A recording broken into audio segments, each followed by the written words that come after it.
बादशाह जलालुद्दीन मोहम्मद अकबर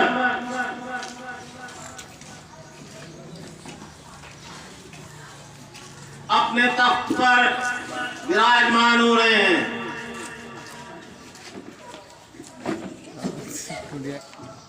आज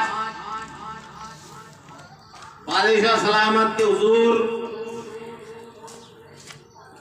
एक मसला दरपेश आया है, उसका फैसला आज दरबार आलिया में किया जाएगा।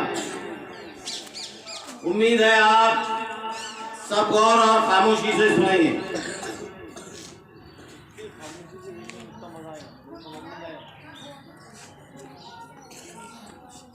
ये नगारे पर चोट क्यों लग रही है? आलम पना शायद कोई फरियादी आया है। हाजिर किया जाए, हम इसी वक्त दरबार आम में उसकी शिकायत सुनेंगे।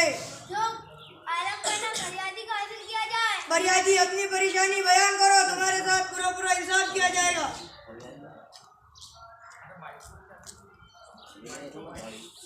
इनके बोलने वालों के माइक तो ना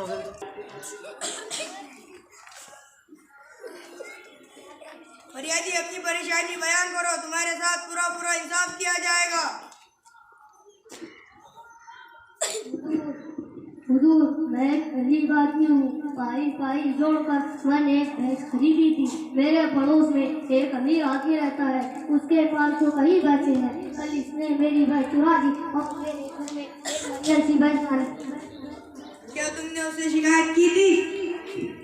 जी हुजूर, जब मैंने अपनी भैंस वापस मांगी तो इसने इनकार करते हुए कहा यह भैंस तो मेरी है। हुजूर, मैं गरीब आदमी हूँ, दूध बेचकर बड़ी मुश्किल से अपने घर का खर्च चलाता हूँ। कई मैं सवाल कर चुका हूँ, लेकिन उसने मेरी एक न सुनी। मजबूर होकर मैंने तो सवाल में कुछ में दावा किया, मगर कोई सुनवाई न हुई। चारों ना चारों होकर यहाँ आना पड़ा। खुदा के लिए मेरी बस दिलवा वरना मैं उसका मर जाऊँगा।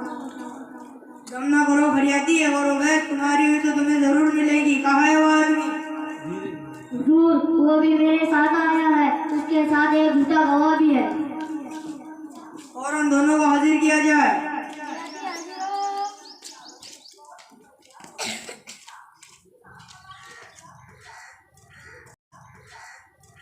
तुम्हारा नाम और तुम्हारा? नाचिस को अकबर अली कहते हैं। हाँ फरियादी, हमने तुम्हारा नाम नहीं पूछा। बंदे को करीमुद्दीन कहते हैं। अली जानते हैं कभी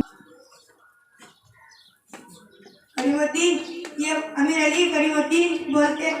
अमीर अली, तुम कहते हो कि वो भैंस तुमने कितने में खरीदा था? बताओ, तुमने उसे कितने में खरीदा था? 10,000 में आला पना। अच्छा, करीमुद्दीन को हाजिर किया जाए।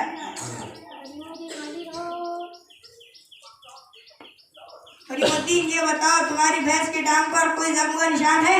जी नहीं आला पना, मैं उसकी बड़ी हिफाजत करता था। करीमुद्दीन, की भैंस की दुम पर जख्म का निशान है?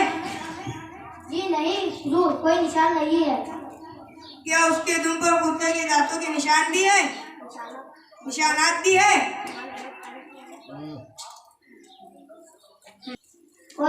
कोई दांतों के निशान नहीं है। तो आखिर हमने मुजरिम को पा ही लिया। अमीर अली, तुम्हारा झूठ खुल गया है।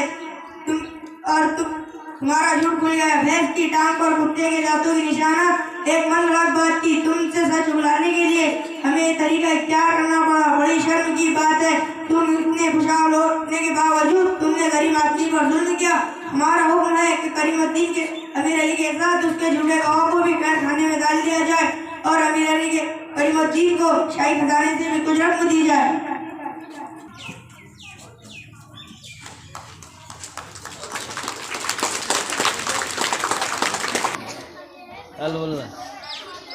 बोला